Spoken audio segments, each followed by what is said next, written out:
Hey, it's Eric from Aquanuga. Today's video is a product spotlight where we're going to take a look at what is currently a new version of the Oase FiltoClear pressurized filters. As of the time of this video, these have just been released. This is the Generation 3 FiltoClears replacing previous models. And we're going to take a look at the 8200 model. These do come in three sizes. There's the 82, that's the largest one, the 52, and the 3400. As far as pond sizes that these are going to be rated for, the model number represents the gallonage of the pond with a light to no fish load, and then cut that in half for a medium fish load, or cut that in half again for a heavy fish load or keeping a few koi. So first we're going to pull everything out of the box here. We have a few of our connection fittings. These are going to be our Schedule 40 fittings. We'll go over all that. We have our instruction manual, packaging, another box with some additional fittings, and then we'll get to the filter itself here.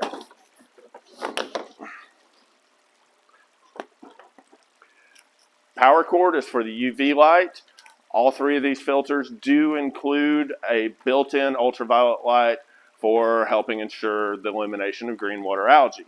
The 8200 is going to feature a 60 watt UV, the 5200 is a 42 watt UV, and then the 3400 is a 24 watt UV unit. So what we'll see here is the filter housing itself. This is our cleaning valve. We have our inlet, our outlet ports, and our waste port, because this is a backwash filter. So when we clean it, we're just backwashing, sending the dirty water out the waste port. These filters, as far as installation goes, these can be buried up to just below the lid clamp here. Being a pressurized filter, these can be installed anywhere on the plumbing line between your pump, or outside the pond, between your pump and where the water returns, usually via a waterfall. You do want to make sure that there is less than 6.5 feet of elevation on the discharge side. That's to eliminate too much pressure building up in the filter itself. So let's start by just taking a look at the insides of the filter here. One of the improvements of this version of filter is going to be the lid, the clamping mechanism, and the lids are much easier to put back on. That was one problem we had a lot of customers have issues with the previous version, is it was very difficult to, or often very difficult to get the lid back on if it was removed. While you don't have to do regular manual cleaning of these filter mechanisms inside, occasionally it may need a manual cleaning, and getting that lid back on was difficult. This one, pull this latch up, pull this out, and then the lid itself can be pulled off, allowing you to then access the inner workings of the filter. So as you see, we have multiple layers of the foam.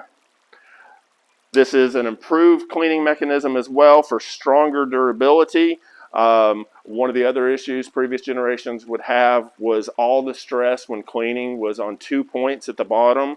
These additional brackets are going to help alleviate some of that stress, so less likely to damage any of the insides here. But with 3 types and 5 layers of foam on the 8200, that's giving you some good both mechanical and biological filtration. The smaller units are a physically smaller, as we touched on, the smaller UV, and of course less foam being the physically smaller body. Now as we clean these, and I'll show you a little bit more about that, it's going to be cranking the handle up and down right here. That's compressing this media so that you're getting the dirty waste out of that, sending it off out of the pond completely.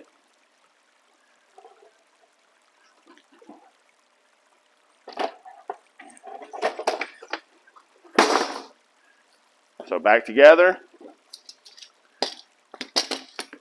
Put the clamp back in place. Simple. All right, now let's take a look at the UV. One of the other advantages and improvements of this model over previous models is that the UV lamp can be changed with the filter still running. So first we have this lock screw right here. That's going to allow that to pull out, and then the portion here will slide up. You're going to do that very carefully. And that's accessing the UV lamp itself, while the quartz sleeve, that's the glass tube that protects the lamp from the water, still remains seated right here, so water is able to bypass. The 8200 and 5200 models here also have a self-cleaning rotor around that glass sleeve to help ensure optimum performance. So when you're needing to clean that lamp, that's all you're doing, pulling that out, popping the lamp off right here, putting a new lamp back in, and dropping this back in place. Changing the lamp is something you need to do every approximately 12 months of operation, so you can keep track of your operating time. We'll slide this again carefully back in place. Put your clip back in place and tighten the lock screw back up.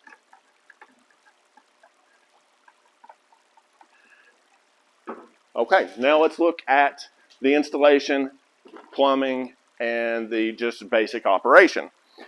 So the filter does come with a variety of fittings here. These are going to be your Schedule 40. So if we're running a PVC, it's going to take either 1.5 inch or 2 inch, either a rigid PVC pipe or a flexible PVC pipe. And then we have some assorted locking step-down fittings of various sizes here, barb fittings, so we can take a tubing. Hose clamps included if we're going to do that. Note that some of these are clear. So the advantage there, if we're using the barb fittings, we're going to put the solid black ones on your inlet and outlet. We're going to put the clear one on the waste port so that you can see when that's running clean during your backwash. So our typical installation is going to be Schedule 40 fittings on your inlet and outlet. We'll put our little rubber gasket in. Use the union so that these can be easily removed as needed as well, just by loosening this union up, even though you're going to be gluing pipe in place. So do this on both the inlet and outlet. If we're running a 1.5 inch PVC, that's simply going to glue in place right inside that fitting. If we wanted to use a 2 inch PVC, we use a coupling type fitting over that and glue the 2 inch in there, like so. So with our PVC on the inlet and outlet, we'll do the tubing on your waste port. Again, that's so that we can utilize one of the clear fittings. So get our union piece, a rubber gasket. Actually, sorry, on the waste port, we use the rubber gasket with the flow indicator right here. Hook that up like so, again with the tightening union nut. Makes it easy to remove when you need to.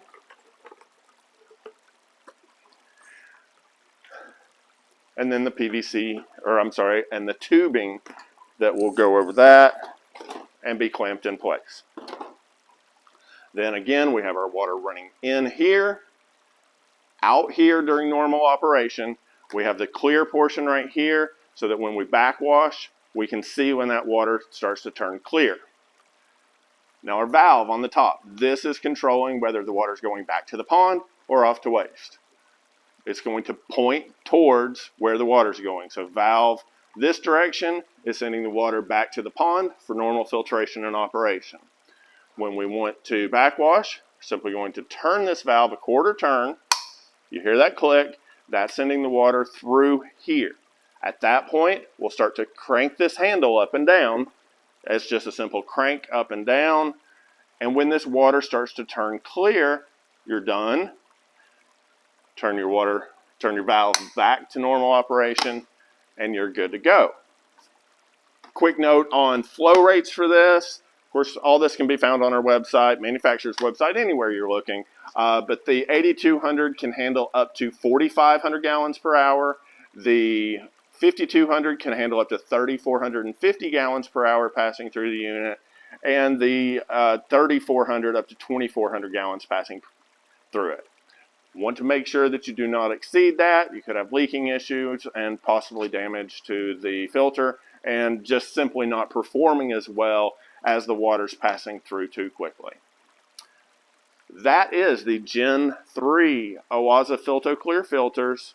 If you have any questions, please reach out. We're here to help. Thanks for watching and have a wonderful day.